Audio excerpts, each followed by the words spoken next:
Para começar, eu queria começar a gravar.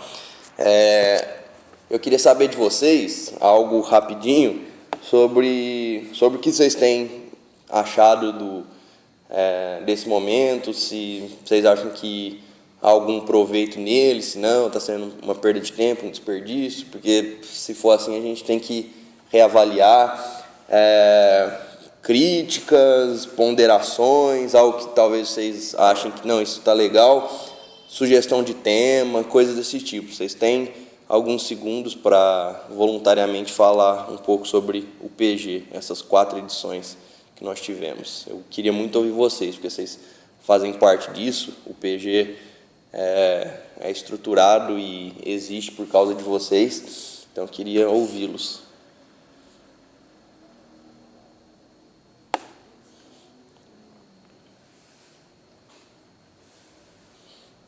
Marlene, o que você... Não, você não, né? Você...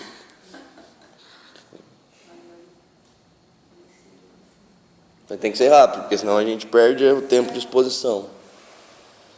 Eu acho que justamente essa questão de participação que deveria ser mais... não trabalhada, porque você abre esse espaço. Eu acho que o pessoal deveria participar mais, expor as dúvidas, que eu tenho certeza que algumas dúvidas ficam. O último tema, por exemplo, foi onde teve muita participação, por conta de ser algo meio que polêmico, difícil de entender. Então, é essa minha sugestão, que não é quanto à estrutura e nem direcionada a você, direcionada a todos nós que participamos mais. Quem mais? Olha,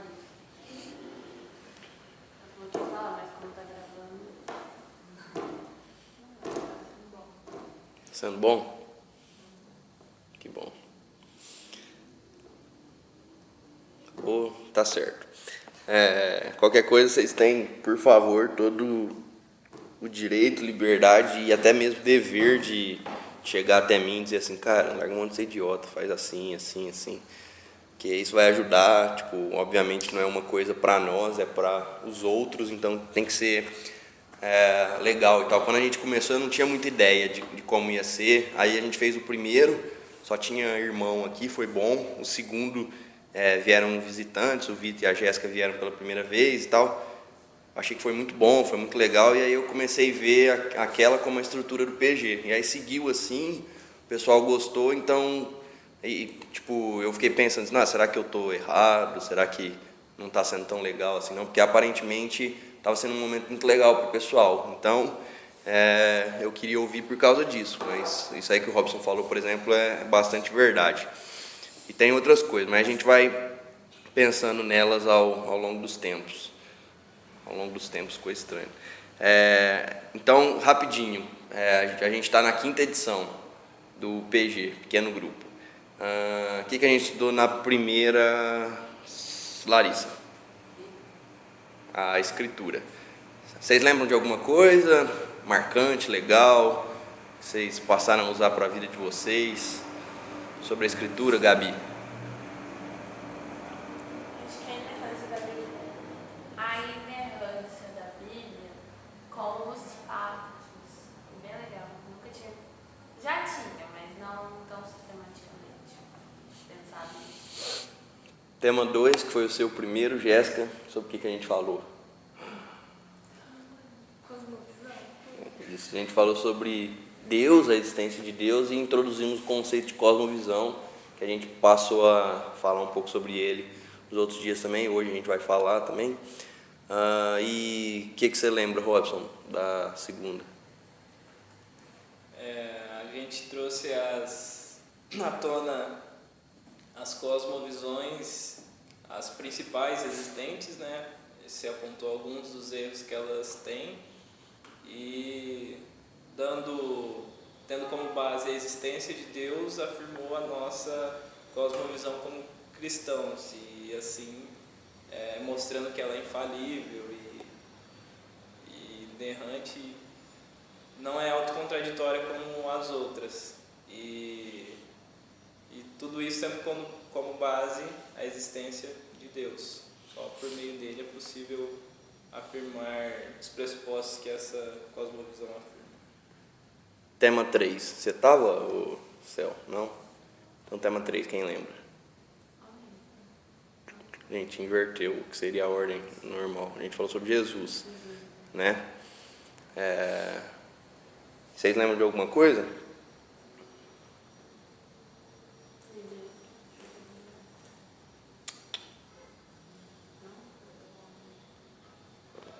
A gente falou sobre a existência de Jesus, sobre as ideias de que Jesus não existe, sobre as ideias que se tem sobre Jesus ser um revolucionário, sobre ele dizer de si mesmo que era o Filho de Deus, sobre a morte e a ressurreição dele. E no tema 4, semana passada, a gente falou de Homem e eleição. A gente falou da natureza do homem e de como, consequentemente, o homem, portanto, precisa ser salvo e, dada a sua natureza, ele não pode se salvar a si mesmo, precisa de um agente externo que o salve. E a gente falou que esse agente é o próprio Deus que se dá ao homem. A gente aprendeu sábado também que Deus, assim como na salvação, em todas as coisas, ele é o que toma a iniciativa. Hoje a gente vai ver isso também. Por exemplo, ele é o que se revela ao homem, né? Então a gente já fez 4 exposições que dão uma base legal para a gente talvez trabalhar um pouco mais aleatoriamente. Estou dizendo isso porque agora eu acho que vai ficar um pouco mais complicado. Vocês vão perceber ao longo dos próximos de apontar temas assim, de seguir uma sequência, mas a culpa não é minha não, é da apostila. Então a gente vai tentar fazer isso de uma forma legal ainda, tentar aproveitar o que a gente já usou até agora. Então, para começar, hoje a gente vai falar mais um pouco sobre cosmovisão, até para ver se a galera está entendendo isso, e sobre o chamado de Deus. Um pouco sobre conversão, vocês vão ver para que rumo que essa coisa vai. Mas então, seria legal a gente tentar relembrar o que é cosmovisão e como eu preciso da participação de vocês. Eu vou perguntar, quem lembra o que é esse conceito tão importante, que tem sido importante para os nossos pequenos grupos, que foi falado sábado? Quem lembra o que é cosmovisão? O Robson não vale, por enquanto.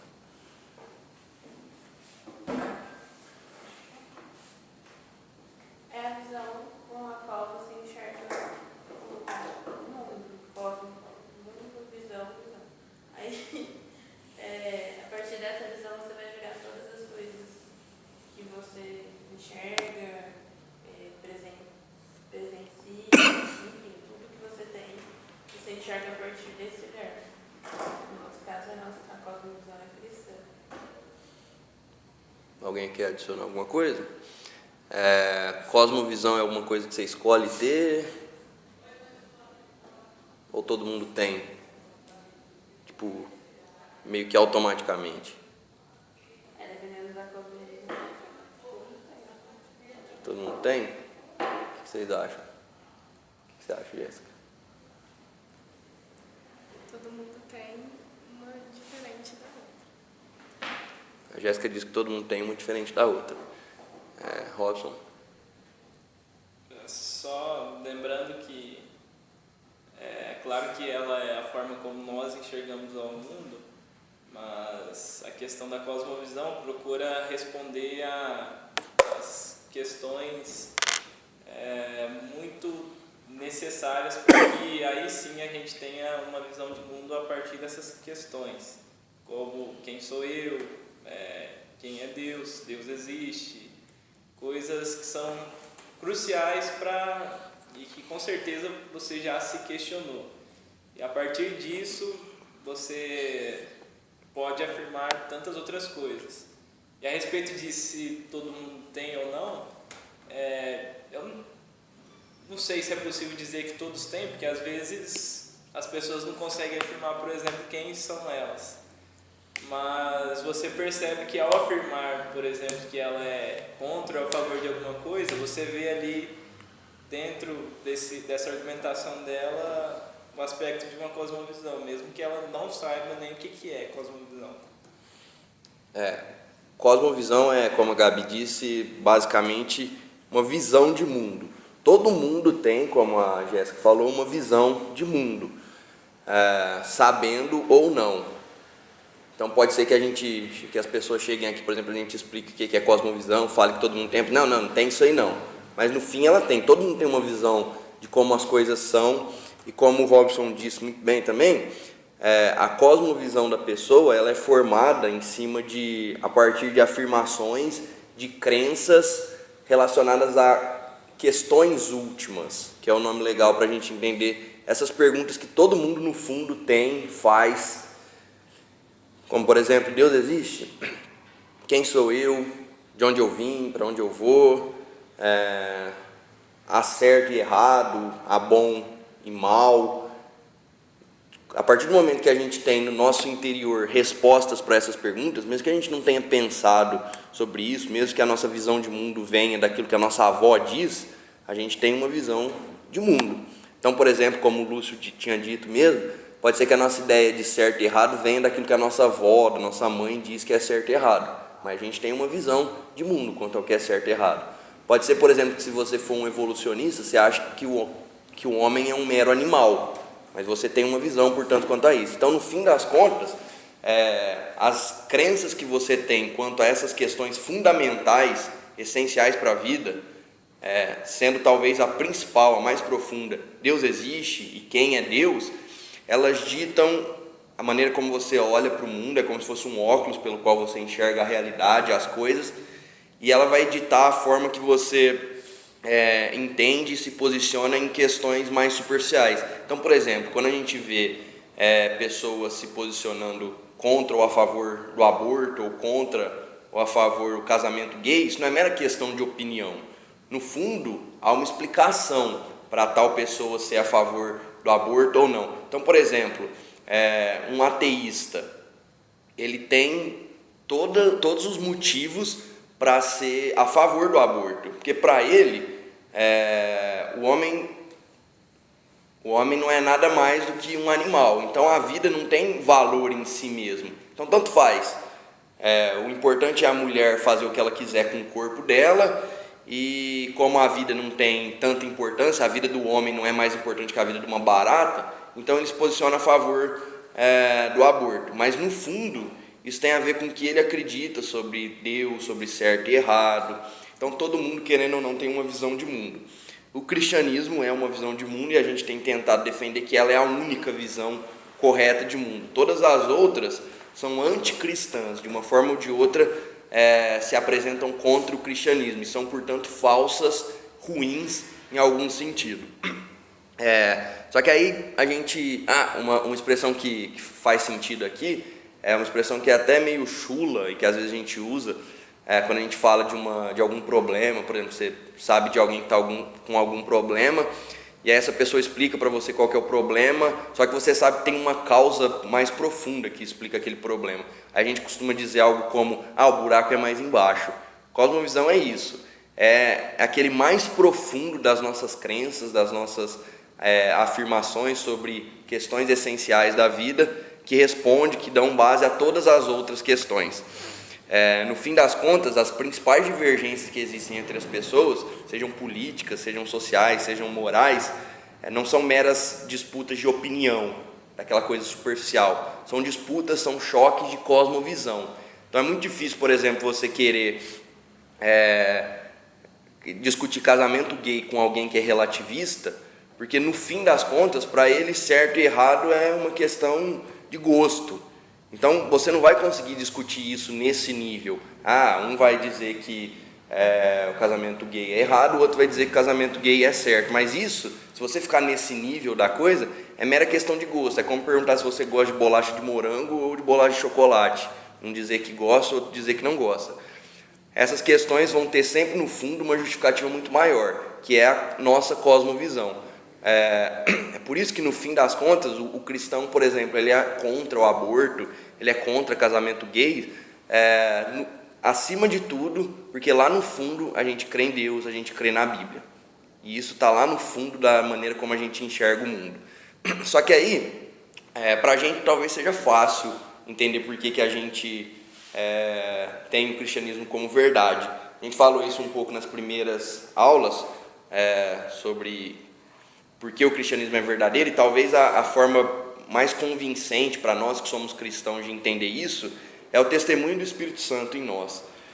Você pode ser um cara que não sabe explicar a sua fé para alguma pessoa, mas se você crê, no fim das contas é porque o Espírito Santo te toca, ele te convence de que o cristianismo é verdade, e mesmo que você não saiba defender sua fé e explicar sua fé para as outras pessoas, o que é uma coisa ruim, mas no fim das contas você sabe que o cristianismo é verdade porque o Espírito Santo te diz que isso é verdade, que Deus existe, que Deus se encarnou em Jesus Cristo, que nós somos pecadores, que nós precisamos de um Salvador, e contra o testemunho interno do Espírito Santo não há argumentos. Então a gente sabe, nós que somos cristãos, que o cristianismo é verdadeiro, acima de tudo por causa disso, porque dentro de nós o Espírito Santo testifica, confirma essa verdade. Mas alguém que venha de fora, ou mesmo nós, fica se perguntando, como é que eu sei que o cristianismo é verdadeiro e as outras cosmovisões são todas erradas? Eu queria apresentar rapidinho, a gente já falou um pouco sobre isso, alguns testes para você, e aí é legal você tentar brincar com isso, com todas as visões de mundo que você conhece, talvez. E aí você pode pensar em religiões como espiritismo, como mormonismo, catolicismo, você pode pensar em filosofias como evolucionismo, ateísmo e tal, e testar todas elas. O que a gente quer dizer é que, no fim das contas, todas as religiões e filosofias que não cristãs não passarão por algum desses testes e, portanto, se mostrarão falsas. Quais são esses testes? Eu quero apresentar alguns para a gente ver como que há deficiência nas outras cosmovisões, e o cristianismo, pelo contrário, não tem nenhuma deficiência. E é o que, na verdade, a gente deveria esperar de uma cosmovisão que é verdadeira, né? Nenhum problema. E, de fato, o cristianismo não tem problemas. 3 testes. Primeiro, teste da contradição. Uma cosmovisão, uma visão de mundo, ela não pode ser contraditória, ou seja, ela não pode ter problemas ali internos. Uma contradição é mais ou menos como alguém que diz que existe um solteiro casado. Isso é uma contradição. Não existe um solteiro casado, porque um solteiro é um solteiro, um casado é um casado. Ou que viu qualquer dia uma bola quadrada, como o Kiko, né? Isso é uma contradição, porque bolas são redondas, quadrados são quadrados.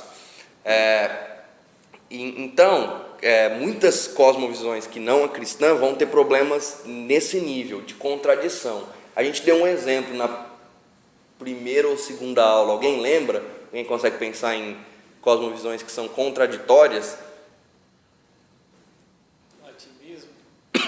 O relativismo. Relativismo que basicamente diz que tudo é relativo. Oi? Só que se o relativismo é relativo, o próprio relativismo tem que ser relativo. Então pronto, ele dá um tiro no próprio pé e se destrói a si mesmo. Ele não consegue passar pelo próprio filtro. Assim como, por exemplo, esse é muito legal. Eu não sei se vocês já ouviram isso, eu não sei como que eu chamaria isso, se de ceticismo absoluto, mas talvez vocês já tenham ouvido alguém chegar para você e falar assim, cara, a verdade não existe. Vocês já ouviram? Alguém já ouviu essa ideia? Que a verdade não existe? Já? Alguém já ouviu? Não? Só o Robson? Tá. Bom, a verdade não, o cara chega para você e diz assim, a verdade não existe. Você tem que perguntar para ele se é a verdade, cara. Porque ele está afirmando uma verdade. Para essa crença dele de que a verdade não existe estar correta, ela tem que ser verdadeira. Portanto, ele acaba pressupondo a existência da verdade e aí o que ele diz não faz qualquer sentido. Esse tipo de cosmovisão é muito absurda, porque elas vão contra a realidade das coisas. É como dizer que há um círculo quadrado ou um solteiro casado. Ela vai contra a lógica. Então, por exemplo, alguém que diz que a verdade não existe. Ele pode não perceber isso, pode achar muito bonito, mas no fim das contas é claro que a verdade existe. Agora, então, esse é o primeiro teste. O segundo, uma cosmovisão ela tem que ser abrangente, ou seja, ela tem que explicar os fatos da realidade. A realidade está aí, a gente vive num mundo em que a gente vê coisas, a gente vê fatos, a gente passa por lugares, a gente tem sensações, E uma visão de mundo que não consiga responder a todas essas coisas, ela é muito falha. E vocês conseguem pensar em alguns exemplos de visões de mundo que não explicam toda a realidade?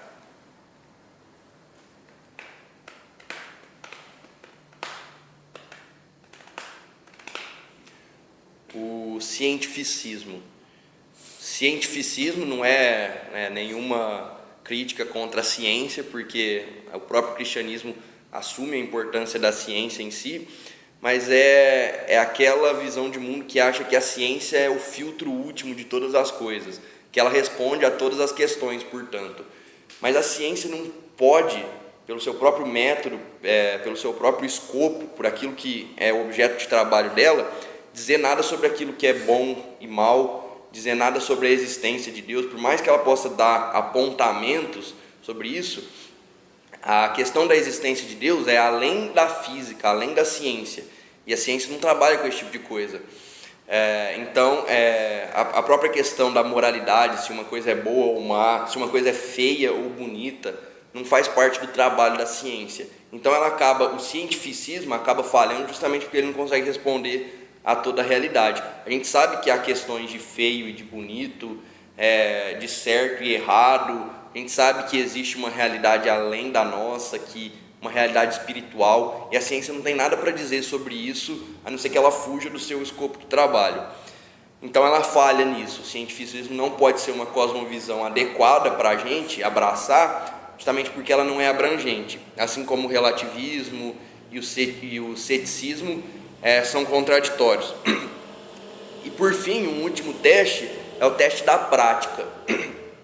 Uma visão de mundo ela pode ser muito bonita no papel, mas se ela não funcionar na prática, qual que é o sentido dela? E aí que a gente poderia usar como exemplo, alguém tem um? Comunismo? Bom, aí... bonitinho, tá? Na prática. O meu exemplo é outro, a gente já falou dele também, é o ateísmo. O ateísmo para muita gente é legal ali na prática e tal, mas no fim das contas ele não ajuda, ele não condiz com a nossa experiência de vida. Por quê? Porque se a gente pensa no que é a vida para o ateísmo, o mundo veio do nada, não há um criador, então ele, sei lá, do nada passou a existir, sem que ninguém tenha criado ele.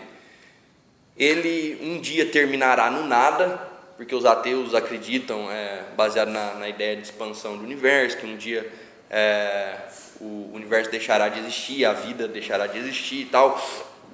Então, ela veio do nada e vai para o nada, a vida, o universo, as coisas, e portanto, no meio do caminho, assim como não há um começo significativo, não há um fim significativo, o meio do caminho pouco importa também. Então, presta atenção, não há significado em uma vida conforme o ateísmo, não há valores, porque de onde que vem a ideia de bom e mal? É mera questão de gosto, é mera questão de conveniência, de as pessoas acordarem entre si numa sociedade o que é certo e errado, mas não há nada que diga que algo é sempre bom, sempre mal, sempre certo, sempre errado.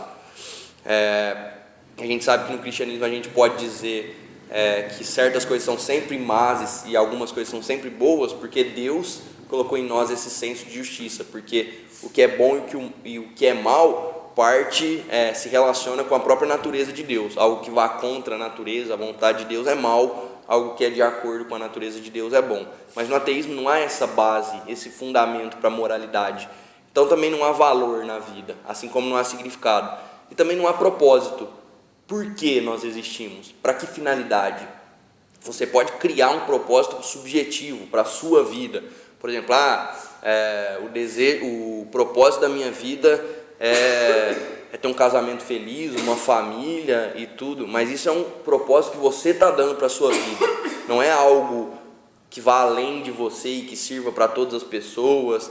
É algo que você criou para a sua vida e que no fim das contas não faz muita diferença. Porque se você nasceu do nada e para o nada você vai, o meio do caminho não importa muito também. Então, o ateísmo não serve para a gente. Ele não serve também porque ele não consegue responder ao anseio que todo homem tem por felicidade.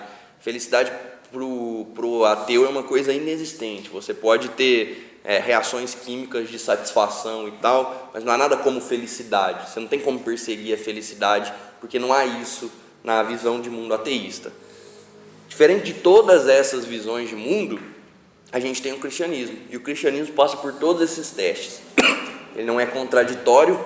Todas as contradições que vêm dizer para a gente que existe, como por exemplo talvez o fato de Jesus ser Deus e homem, ou de Deus dizer que é só um Deus, mas são 3 pessoas, como assim? Essas contradições são sempre contradições aparentes.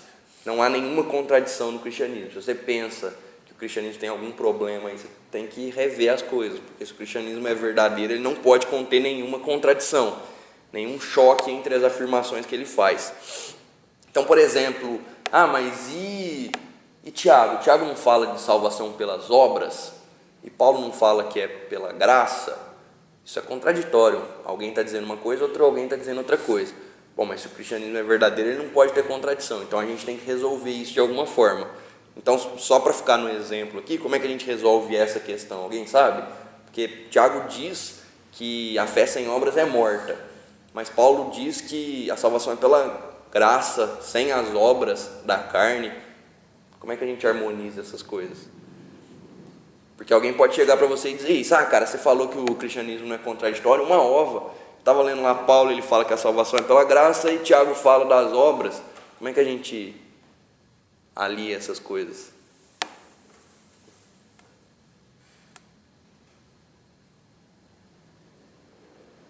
Ninguém sabe?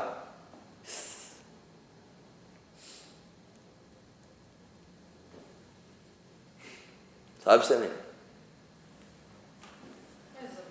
Quer tentar? Não, por favor. A gente não ouviu sua voz ainda. Talvez o Victor se arriscaria.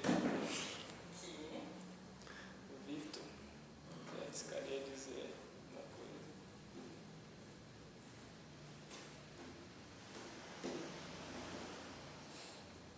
Os católicos... Os católicos, por exemplo, vão dizer que não, a salvação é pela fé, mas precisa de obra também. Essa é a solução que eles dão. Mas isso não condiz com Paulo dizendo que as obras não influenciam na salvação. Então, aparentemente, há uma contradição aí. Como é que a gente faz? Bom, não é o nosso caso, então, rapidinho, o que Tiago está falando lá, é que a gente pode ter 2 ideias, elas se complementam. Uma, ela não é tão explícita assim, talvez, em Tiago, mas ela está em toda a ideia bíblica de salvação, inclusive no próprio Paulo.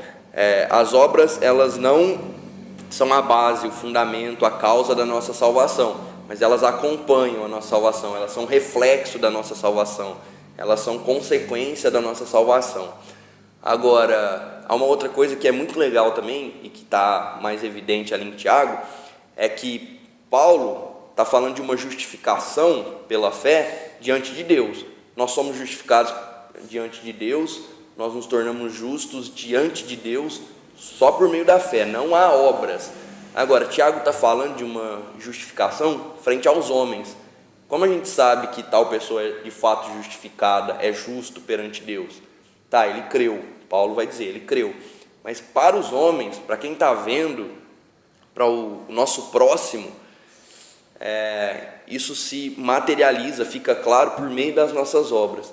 Então, Tiago ali está dizendo que é muito importante a gente viver uma vida digna, uma conduta cristã, porque as nossas obras acabam apontando para o fato de nós termos sido salvos. Então, tá vendo? Não há uma contradição. E toda contradição que algum dia mostrarem para vocês, por mais que você não consiga resolver ela ali, ela não pode ser contradição, porque senão o cristianismo é falso. Além disso, o cristianismo é abrangente, ele passa pelo segundo teste. Ele responde de forma direta ou indireta a todas as questões da vida, todas elas, as questões morais, sociais, aos anseios. Ele responde a pergunta: quem sou eu? Ele responde a pergunta: quem é Deus? Então ele passa por esse teste. Ele é uma visão de mundo a partir da qual eu posso entender todas as coisas, todas. E no final das contas ele é verdadeiro também, porque ele passa pelo teste da prática.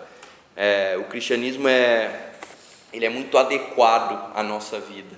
A nossa vida, que é uma vida de anseio por felicidade, por satisfação, por resposta, e o cristianismo ele satisfaz todas essas necessidades do homem. Ele é uma visão de mundo muito boa, a partir da qual você pode viver a sua vida. Aliás, nós diríamos que é a única pela qual você pode viver a sua vida corretamente, dignamente. É uma visão de mundo que indica um propósito para nós. Nós vivemos e nascemos, existimos para a glória de Deus. Ela dá valor para as coisas, ela diz que certas coisas são boas, certas coisas são erradas, em qualquer lugar, em qualquer época, para qualquer tipo de pessoa. E ela também dá sentido para a vida, ela dá significado para a vida, algo que, por exemplo, o ateísmo não proporciona. Então, quem estiver ouvindo, o que a gente quer dizer é que o cristianismo é a única visão de mundo correta. E se é assim, quando a gente olha para a Bíblia, para o clamor de Jesus e dos apóstolos e mesmo dos profetas no Antigo Testamento, o que a gente tem ali não é pessoas dizendo para o homem: mude de opinião quanto a isso, mude de opinião quanto aquilo, dê uma ajeitada aqui e acolá na sua visão de mundo. É um clamor tão radical que ele só pode significar que você, para abraçar uma visão de mundo verdadeira, tem que se livrar de todas as suas ideias, de toda a sua visão de mundo. E é isso que a Bíblia chama de conversão. A conversão, a gente vai estudar ela em outros momentos também, a gente poderia explicar ela de várias formas também, mas a gente não pode esquecer, e eu queria deixar claro isso aqui, que a conversão é um abandono de todos os conceitos errados para abraçar a única rede de conceitos que pode ser verdadeira, a única visão de mundo que pode ser verdadeira, o cristianismo. É claro que não é só isso, alguém pode abraçar o cristianismo e não ser crente, mas conversão é isso também. E é por isso que é uma coisa muito radical. Não é simplesmente, como eu disse, você deixar de achar que aborto é errado e falar: não, agora eu acho que o aborto é legal, que o aborto é errado. Não é simplesmente você deixar de achar que Jesus não existia, que ele não morreu, que ele não ressuscitou, e agora dizer em alto e bom som: não, Jesus existiu, morreu, ressuscitou. Não é só isso. É você se livrar de todas as suas ideias mais profundas sobre quem é Deus, sobre quem é você, e abraçar as únicas que são as corretas. É você render, obviamente, o seu coração, a sua vontade, as suas forças, mas também a sua mente ao senhorio de Cristo, de tal forma que agora quem dita o que é certo, o que é errado, o que deve ser objeto dos nossos pensamentos ou não, é Deus, que se revelou para nós na Bíblia. Portanto, eu posso abrir a Bíblia e reformular toda a minha mente, sabendo que tudo que está ali é verdade, e tudo que eu tinha na minha mente que é contrário à Bíblia é falso, portanto eu preciso abandonar. Já que essa ideia de conversão, de mudar de mente, é tão radical, a gente viu também que ela não pode ser um processo tão simples assim. Se você já ouviu a história de algum convertido, ou se você é um convertido, você sabe que mesmo que superficialmente você não tenha passado por nenhuma loucura, não tenha, passado por experiências espirituais totalmente impensáveis, mas você sabe que no fundo esse foi um processo totalmente radical. É uma mudança de uma visão de mundo, de um entendimento de como as coisas são, para outra totalmente diferente. Totalmente diferente. Se a gente pega, por exemplo, a gente falou sobre isso também, a ideia que os judeus tinham de mundo, de quem era Deus, de vida após a morte, de quem era o Messias. Um judeu convertido precisou abandonar muita coisa, e assim é com todas as pessoas. Imagine um ateu que diz que Deus não existe, que todo homem é igual, de repente ele passa a ver significado na vida, de repente ele passa a dizer que Deus é quem dita o que é certo, o que é errado. É uma mudança radical, não é pouca coisa. E é isso que a Bíblia clama para que todos nós façamos. nós que estamos aqui, o pessoal que está ouvindo, não é uma simples mudança, uma adequação de pensamento. Muda isso aqui, muda acolá. Mude tudo que você pensa sobre todas as coisas e deixe Deus mostrar aquilo em que você deve pensar. Aquilo que você deve pensar sobre quem Ele é, sobre quem você é. É isso, é algo radical e algo que deve abranger toda a sua ideia de mundo. E além disso, as suas emoções, os seus sentimentos. É tão radical que você não pode fazer isso. A gente disse isso na semana passada também. É tão radical que você não pode fazer isso por si só. Então, qual que é a saída? Eu preciso que alguém de fora faça isso por mim. E a gente já viu que quem faz isso é Deus. Deus é que pode nos converter, mudar a nossa visão de mundo, mudar as nossas ideias. Obviamente Ele pode mudar aquilo que eu penso sobre aborto, sobre casamento gay, mas Ele vai mudar isso porque lá no fundo Ele vai mudar toda a ideia que eu tenho sobre a realidade, sobre quem Deus é, sobre o que a Bíblia significa, sobre certos e errados, sobre quem o homem é, sobre o que deveria ser uma sociedade que glorifica a Deus. Então é Deus quem converte as pessoas, quem muda as cosmovisões, as visões de mundo das pessoas.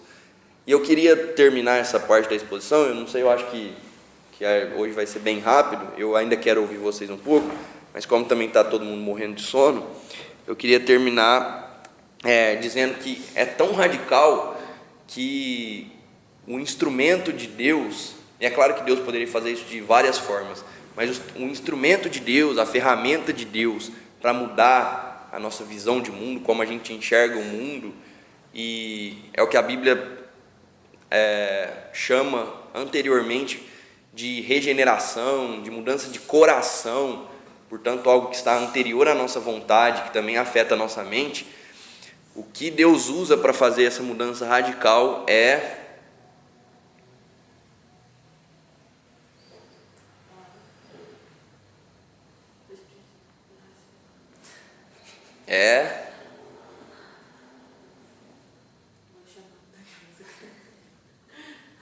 Romanos 1,16 vai responder. Vamos olhar? A gente ainda não abriu a Bíblia.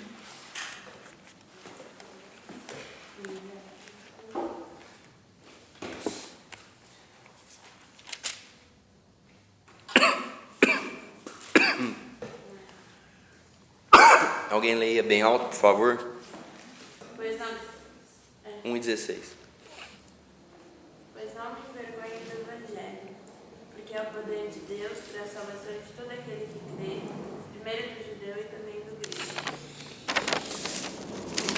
O Evangelho, a palavra, é o poder de Deus para nos transformar. Portanto, seja a gente aqui, seja algum amigo, seja quem está ouvindo, aquele meio pelo qual Deus pode mudar totalmente a nossa forma de ver as coisas, de sentir as coisas, é o seu Evangelho. É aquilo que a gente já tem dito aqui, a boa notícia de que Jesus Cristo veio ao mundo para morrer no lugar de pecadores, para livrar-nos da nossa rebeldia contra aquilo que é a verdade, contra aquilo que é a beleza, contra aquilo que é a bondade, porque todos aqueles que estão em outras cosmovisões, na verdade eles estão em trevas, na verdade eles até veem o que é belo, o que é bom, o que é verdadeiro, mas rejeitam deliberadamente, decididamente essas coisas e preferem ficar naquilo que é trevas, naquilo que é feio, naquilo que é falso, enganoso. E é por isso que o escritor aos Hebreus, lá no comecinho, ele diz que como nós podemos escapar se nós negligenciarmos tão grande salvação? A gente que nasceu em trevas, nasceu no engano, nasceu no erro, é um dia apresentado pela bondade de Deus a verdade, aquilo que é belo, aquilo que é correto, ao Evangelho, a boa notícia que pode nos salvar. E se nós, com as nossas bocas, mas principalmente com as nossas vidas, rejeitamos essa salvação, esse presente, esse oferecimento do próprio Deus, de que os inimigos venham agora para o lado de cada batalha, para ficar com Ele, sendo agora chamados de amigos, não há escapatória, não há perdão, não há como a gente se livrar daquilo que a gente já falou também, que é a condenação eterna, se a gente rejeita esse grandioso presente. Como a gente já disse também, inclusive essa exposição está sendo mais um apanhado de tudo aquilo que a gente tem dito, a salvação é Deus nos dando tudo isso, a verdade, a beleza, a bondade que há nele, mas é acima de tudo nos dando, nos cedendo, nos oferecendo Ele mesmo, para que a gente viva para Ele, para que a gente cumpra o propósito para o qual a gente nasceu, que é viver para a sua glória. Então não há como e não há porquê a gente rejeitar essas coisas. Rejeitar a visão de mundo cristã e, acima de tudo, o próprio Deus, e eu não posso dizer isso de outra forma, é uma rebelião decidida, convicta, daqueles que em trevas preferem ficar nas trevas ao invés de ir para a luz, aqueles que veem beleza onde há feiura, de continuarem vendo beleza onde há feiura, ao invés de irem para aquele que é de fato a própria beleza. É uma decisão de não seguir os passos daquele que é a própria verdade encarnada e de ficar com as suas próprias ideias, que são erradas, que ofendem a Deus. Então a gente tem falado muito sobre ideias, sobre pressuposições, afirmações, mas no fim das contas o que a gente quer dizer também é que permanecer em qualquer visão de mundo que não seja cristã é rejeitar a Deus, é declarar guerra contra Deus, contra o qual a gente já nasceu em guerra, sendo que Ele nos está oferecendo paz, uma declaração de paz, uma bandeira branca, e a gente pode, ao olhar para o Evangelho, clamar pela graça de Deus, para que Ele nos ajude a ver a beleza, a bondade, a verdade que há no Evangelho, e, portanto, deixar de achar bonito, deixar de achar sábio a loucura do mundo e correr para aquilo que é, de fato, a verdade, a visão de mundo cristã, que, na verdade, é muito mais do que isso. É também uma forma de viver, também uma forma de entender quem nós somos, mas é uma vida de seguir a própria verdade encarnada, Jesus Cristo. A gente vai falar um pouco disso nas próximas aulas, mas o que o Evangelho nos chama para fazer é justamente abandonar, ou seja, nos arrepender de ter declarado como verdade tantas mentiras e de então deixar de lado essas coisas e seguir a Jesus Cristo. Esse é o convite, mais do que isso, a convocação para todos nós diariamente e principalmente para aqueles que ainda veem no erro a verdade, na feiura a beleza, na maldade a bondade.